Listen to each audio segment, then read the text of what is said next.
Primeiro eu gostaria muito de agradecer, Eduardo Padilha, o convite da Firjan para desenvolver esse material com vocês, para essa aula que chama Biomaker.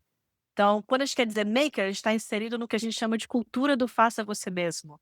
E aí em bio, a gente tem essa coisa da ciência, então como tornar a ciência mais eh, acessível, né, de certa maneira, acho que é um pouco isso que o empoderamento da cultura do faça você mesmo traz pra gente. Então, bem-vindos aqui a esse material que a gente desenhou para vocês, o Biomaker Novos Caminhos para Aprender Ciência. É isso aí, obrigado pelo tempo de vocês, bem-vindos. Nesse momento a gente queria dar um tom, eu acho que trazer um pouco da atmosfera. O que que a gente espera disso que a gente está chamando biomaker, que eu acho que a essa altura ainda é um pouco abstrato, esse termo. E o fato é que dentro desse universo que a gente está chamando aqui de biomaker, esse termo guarda-chuva, a gente tem muita coisa, né, como a gente vai ver. Então a gente fez uma curadoria de alguns projetos, iniciativas, produtos, artefatos, como vocês vão ver, que a gente acha que são inspiradores e dão um tom do que a gente está falando quando a gente está falando desse universo. E para facilitar essa nossa jornada, a gente dividiu esses conteúdos e acho que a própria jornada para a gente entrar nesse universo do Biomaker nessas 10 categorias. A gente vai passando por cada uma delas e apresentando esses projetos inspiradores. São inspiradores para a gente, acho que vão ser para vocês também. A gente percebe que essas 10 categorias que a gente criou, pode ser que em alguns momentos elas se misturem, né, porque a gente está tentando focar em regulação e questões éticas, ou qual que é o tempo, né, de acontecimento de um projeto como esse, ou quando a gente fala, de comunidade, do faça você mesmo, que é, né, levantamento de dados biológicos, ou material ser biológico, né, ser de origem biológica, ou que técnica que é essa, se a gente está falando de fermentação, ou se a gente está falando de biologia sintética, né, que outras coisas para além de meter a mão na massa num laboratório, né, que é uma forma de pensamento, ou a teoria da ciência, né, ou como fazer design especulativo, ou o produto final é um produto, né, biológico, é um produto, biológico ou biodegradável, não necessariamente essas coisas se misturam todas as vezes. E quantos níveis de intervenção a gente tem quando a gente trata de biologia, e no final o que que é biologia nesse sentido de vida. Então, muitos desses projetos poderiam estar em mais de uma dessas 10 categorias, Sim. mas foi a forma como a gente isso não é baseado assim: "Nossa, né, tiramos da cabeça aqui dali, nós tiramos da cabeça do Eduardo". Isso é baseado numa experiência que a gente tem participando de várias, frentes, comunidades, encontros. E aí aqui é uma forma que a gente desenhou, e agora a gente tem a oportunidade de apresentar para vocês. Acho que começamos nessa jornada aí pela infraestrutura e regulação.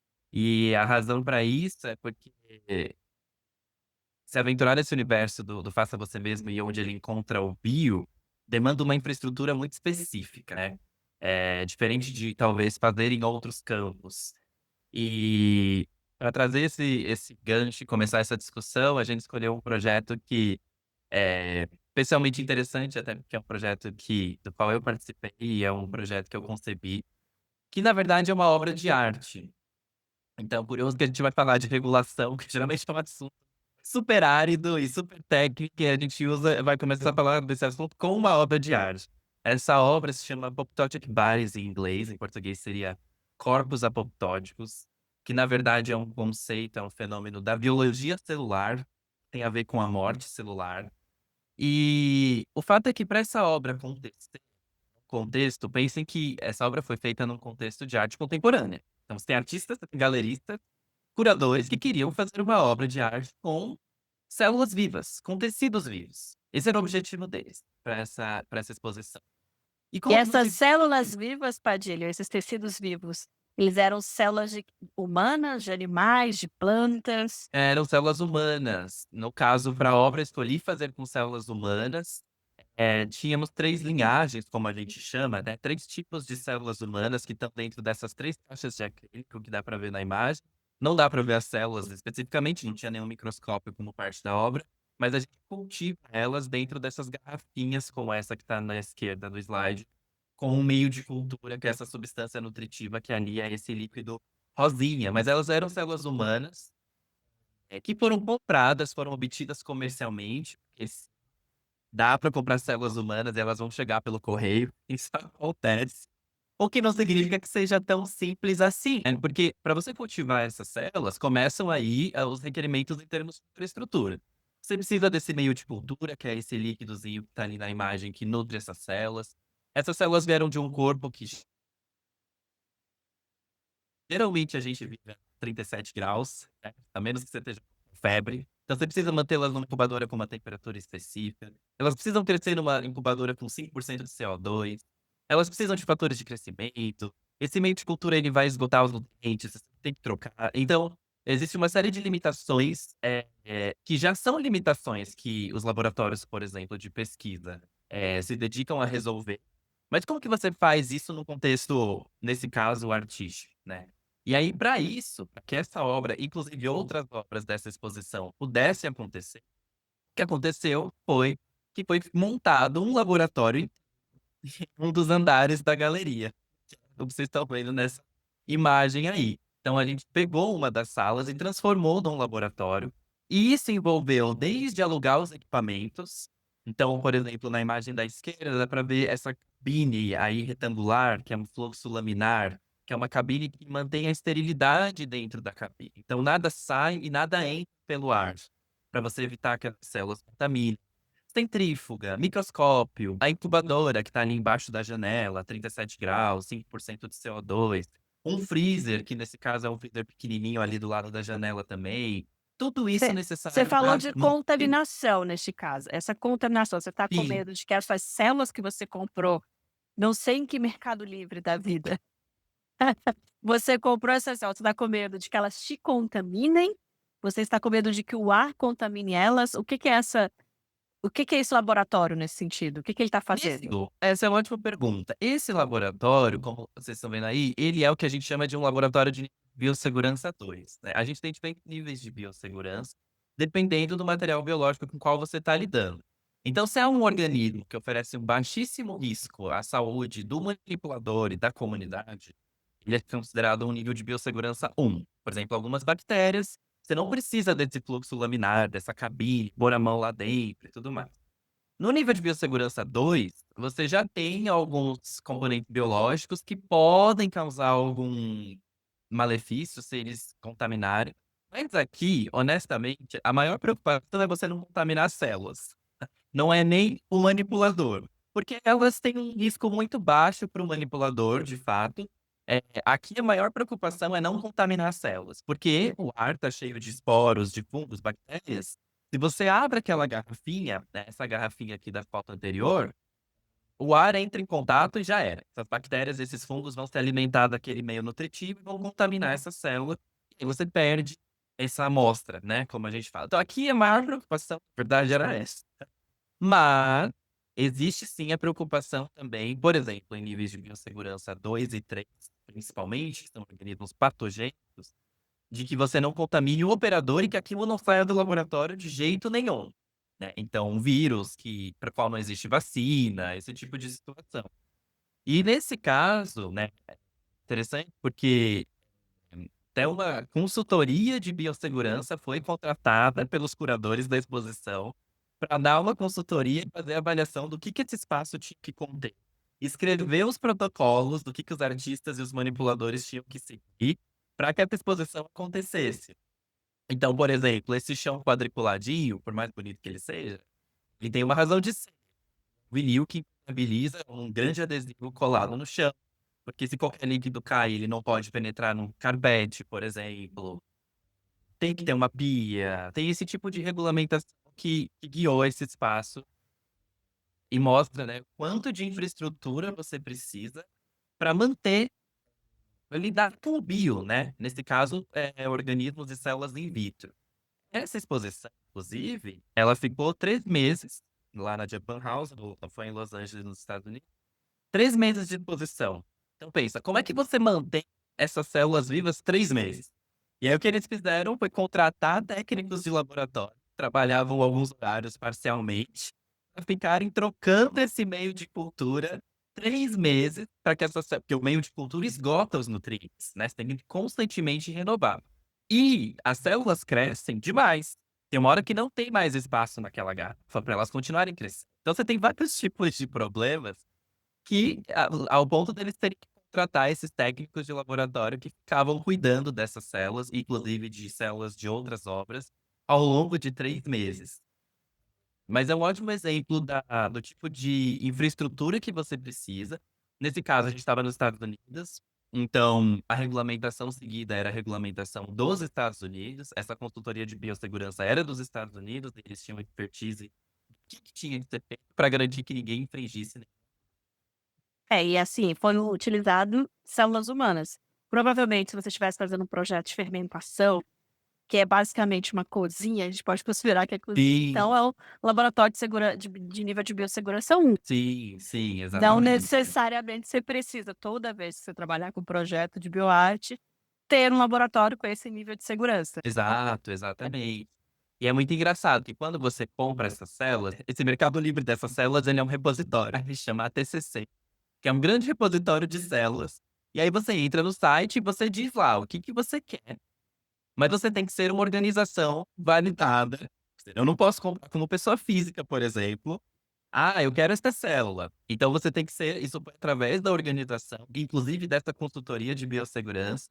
E aí você vem uma ficha de informações. E naquela ficha ele te diz: olha, essa célula, por ela ser uma célula cancerígena, ela é uma célula tumoral, ela é um nível de segurança 2, por exemplo.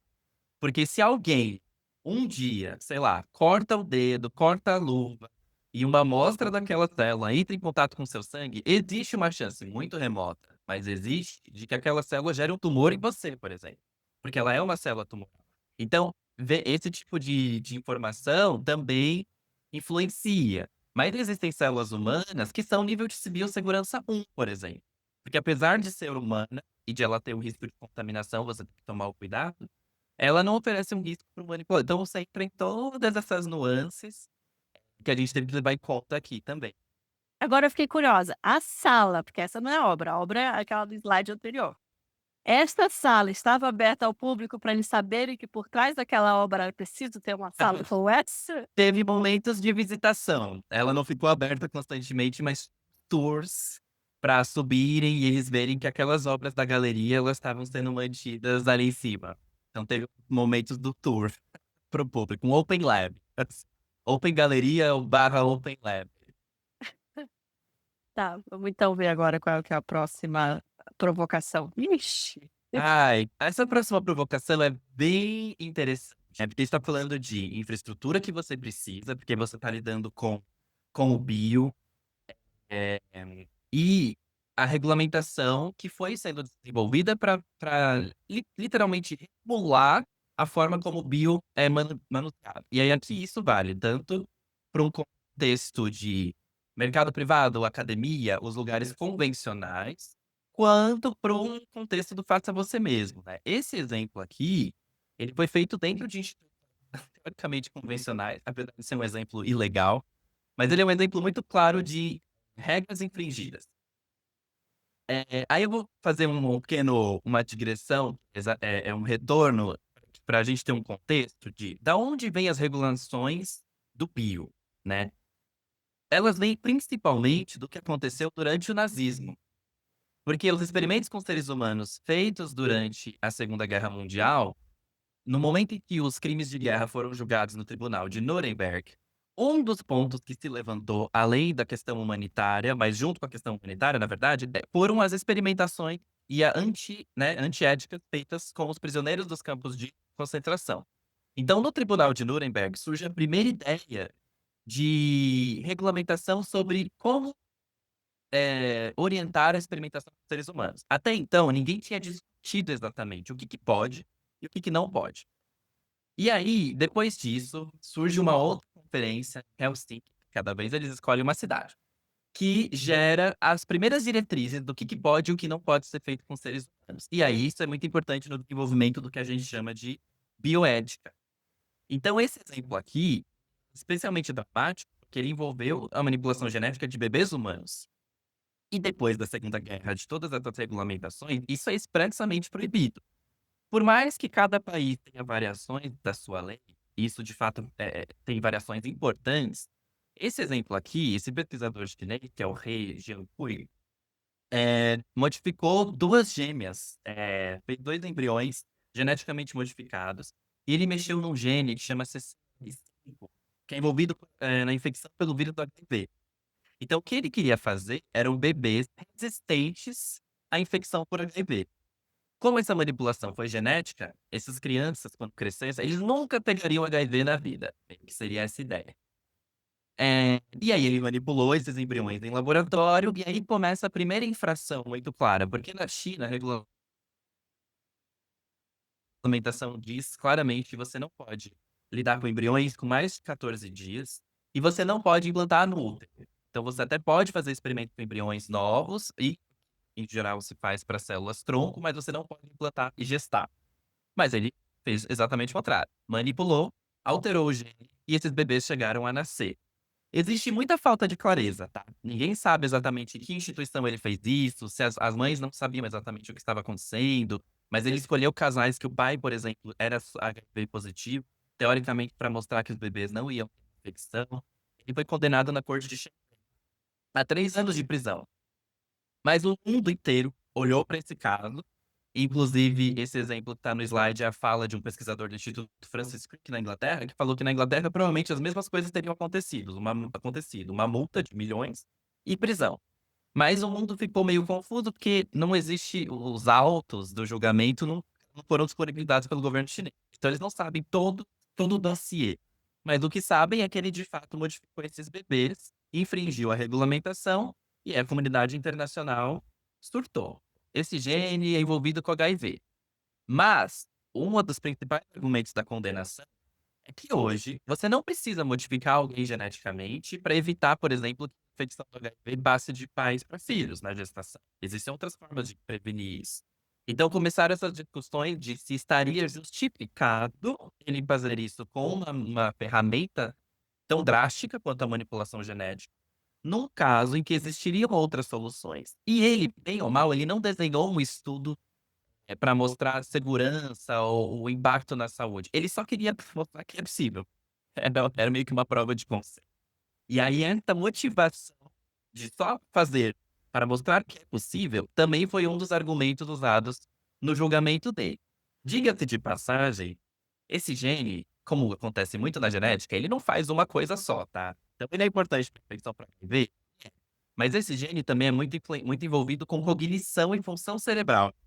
E aí começaram as discussões. Ninguém sabe o impacto de você mexer nesse gene, por mais que se saiba que ele tem um papel na infecção do HIV, o que que isso geraria na cognição, por exemplo, desses bebês?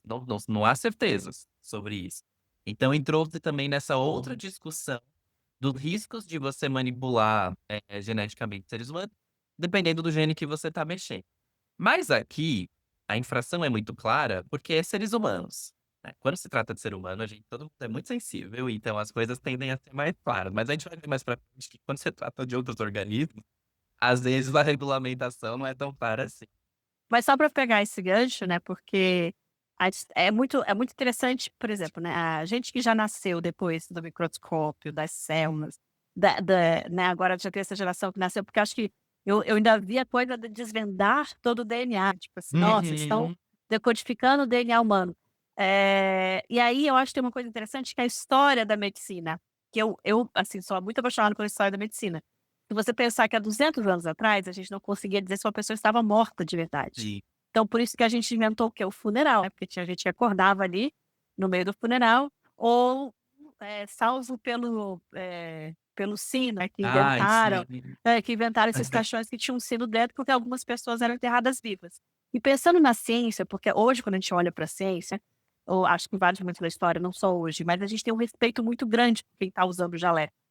E aí parece que essa pessoa ela está imbuída ali de uma capacidade quase inquestionável, que aí é que eu acho que fica a questão, se a gente pensar, por exemplo, aqui, ó, a frenologia, né, o cientista, que, né, o pseudocientista hoje a gente considera, né, que inventou, então tem partes aqui do crânio que se você medir o tamanho do nariz, você vai saber se essa pessoa é um potencial assassino, um potencial estuprador, um potencial ladrão, né, e aí hoje a gente sabe que essas coisas eram muito, ah, mais racista, ou que deu origem também a ideias eugenistas e etcétera. Mas isso foi considerado ciência, as pessoas estavam dentro da academia, né, elas foram fazer essas pesquisas. Eu sempre acho muito saudável a gente ser um pouquinho desconfiado das coisas.